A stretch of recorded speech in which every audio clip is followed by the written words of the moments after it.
mental pemuda dalam menghadapi persoalan ini.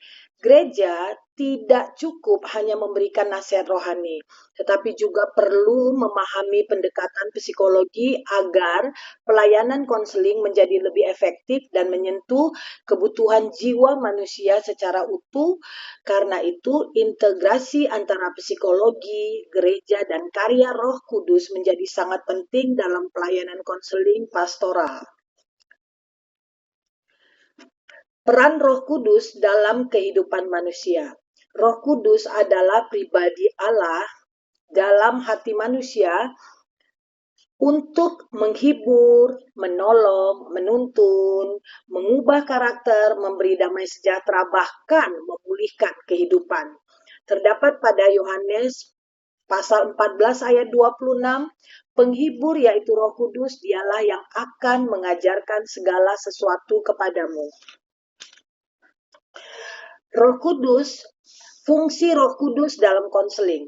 Dalam konseling Kristen, Roh Kudus memberikan hikmat kepada konselor, membuka hati konseling, bahkan menolong pertobatan, memberi kekuatan untuk merubah atau menjadikan perubahan dan menghasilkan buah-buah roh di dalam dirinya.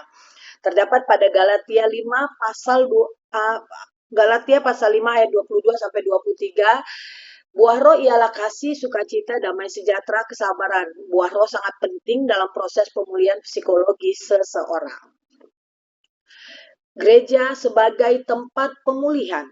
Gereja bukan hanya sebagai tempat ibadah seperti yang kita lihat selama ini, tetapi gereja juga bisa berfungsi sebagai tempat penyembuhan luka batin bagi jemaatnya, juga tempat pembentukan karakter dan tempat konseling dan pendampingan, bahkan bisa menjadi tempat pertumbuhan iman bagi setiap orang, khususnya pemuda. Next, Kak. Pentingnya psikologi dalam pelayanan gereja. Psikologi membantu gereja untuk memahami perkembangan anak-anak muda zaman sekarang, menangani konflik keluarga, menolong depresi dan kecemasan, bahkan membimbing kecanduan seperti game online untuk pemuda-pemuda zaman sekarang, judi online, bahkan sesuatu kecanduan yang membuat dia jadi lupa akan dirinya sendiri dan yang bisa membantu, membina, dan membentuk karakter pemuda tersebut menjadi jauh lebih baik. Konselor gereja yang ideal, konselor Kristen harus memiliki dasar Alkitab yang kuat, pemahaman psikologi, kehidupan doa, kepekaan terhadap Roh Kudus, sikap empati, dan kasih yang luar biasa. Next, Kak.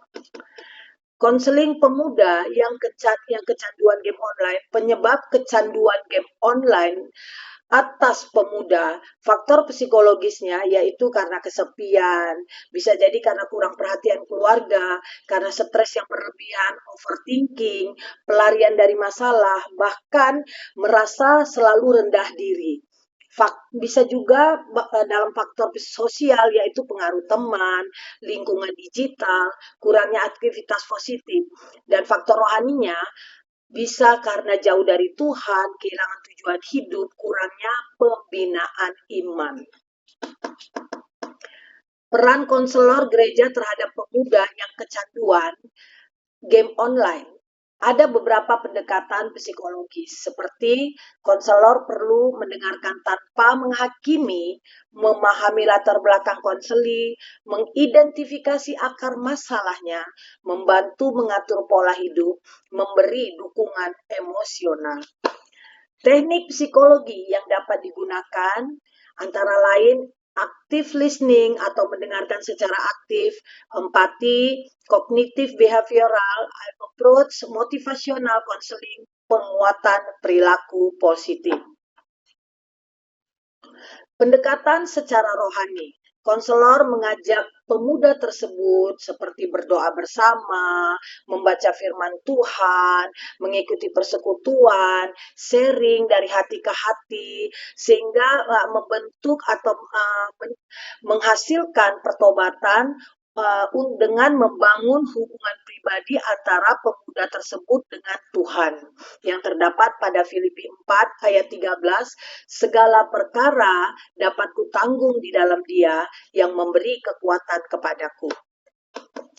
Melibatkan Roh Kudus dalam konseling pemuda pecandu game online ini ada 3. Roh Kudus memberi kesadaran, Roh Kudus memberi kekuatan untuk merubah, Roh Kudus bahkan memulihkan identitas pemuda tersebut.